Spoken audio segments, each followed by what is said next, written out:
can find the spectrum. Yeah, they've got to go through all this regulatory stuff. That's a good thing, not a bad thing. Because I read this once, and the Durants wrote a thing about the philosophy, the history of philosophy, and they said, thank God for the skeptics of the world that slow things down. Because for every 100 ideas, maybe 1 or 2 are good. Somebody's got to filter them out. So I don't have the same feeling about, mostly because I don't understand about the regulatory process, and that's what's holding us up. I think what's holding us up are the good ideas, the persistent people, and people that can, unfortunately, raise money. Who was it that's talking about investments? Yes, sir. I don't know if this is where you want to end necessarily, but one of your critiques of the spectrum policy is that too much spectrum has been assigned for unlicensed, or has been allocated for unlicensed service, right? Prematurely assigning large amounts of unlicensed spectrum. Yeah. Can you clarify that? You haven't really touched on unlicensed at all, and I don't know why or what your terms are. Well, first of all, let me say that I do not object at all to unlicensed spectrum. And my only commentary, if you haven't figured out by now, I'd love to stir up trouble, which I just did in your case. But I read in one of the documents that I studied that there is more unlicensed spectrum allocated today than there is licensed spectrum. Did you know that? Now, it turns out when you dig into it, you find out that a lot of the unlicensed spectrum is not quite as usable as the licensed spectrum. But the only point that I made is the thought that you can do in licensed spectrum, everything in unlicensed spectrum, everything that you can do in licensed spectrum is erroneous. That people are going to find out that citywide Wi-Fi performs some really useful function. It's going to bring broadband to people that couldn't afford it otherwise. It's not going to do anything at all to provide what I call personal communications. Nothing at all. So that's my comment.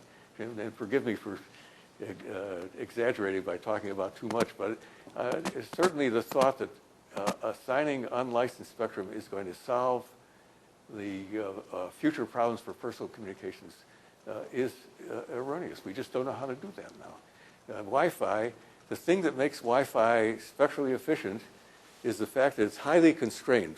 What constrains it? The walls of your house and of the buildings. As soon as you try to get wide area coverage with Wi-Fi, it becomes either spectrally inefficient or very, very costly.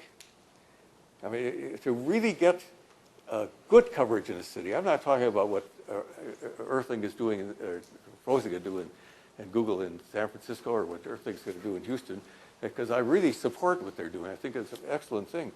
But if they try to get ubiquitous coverage over the whole of San Francisco, it would probably take several million access points.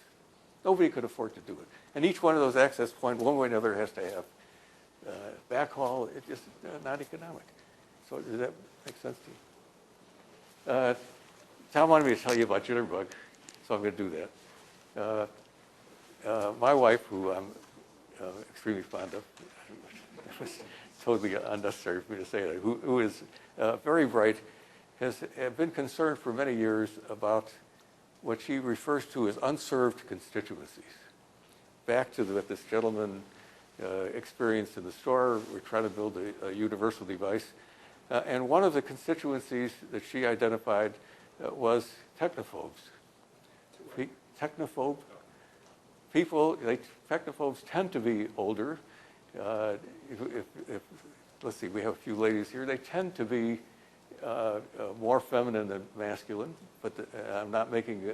That's only an observation. But these are people.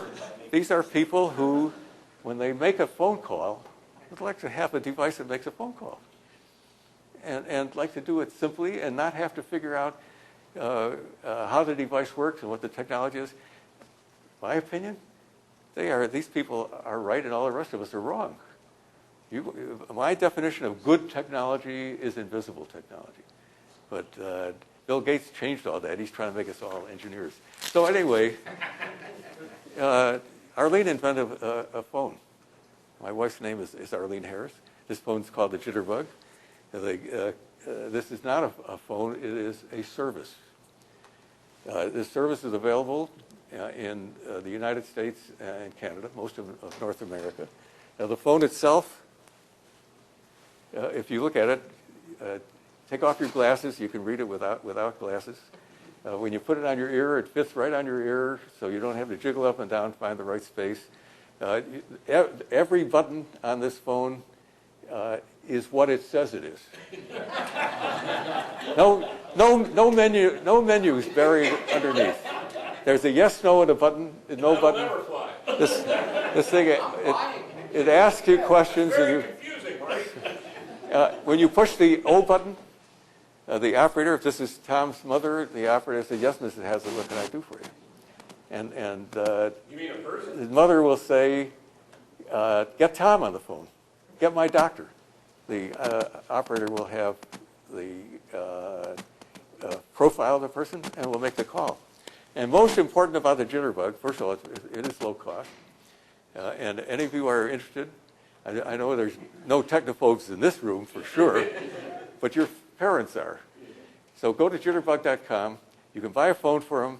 You can program the phone on the internet, or they can call the operator.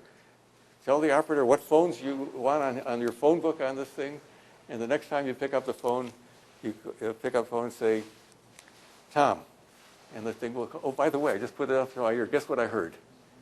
Dial tone.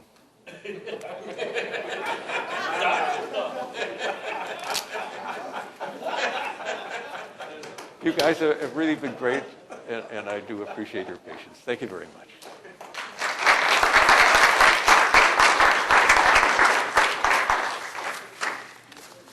So that was terrific, Marty.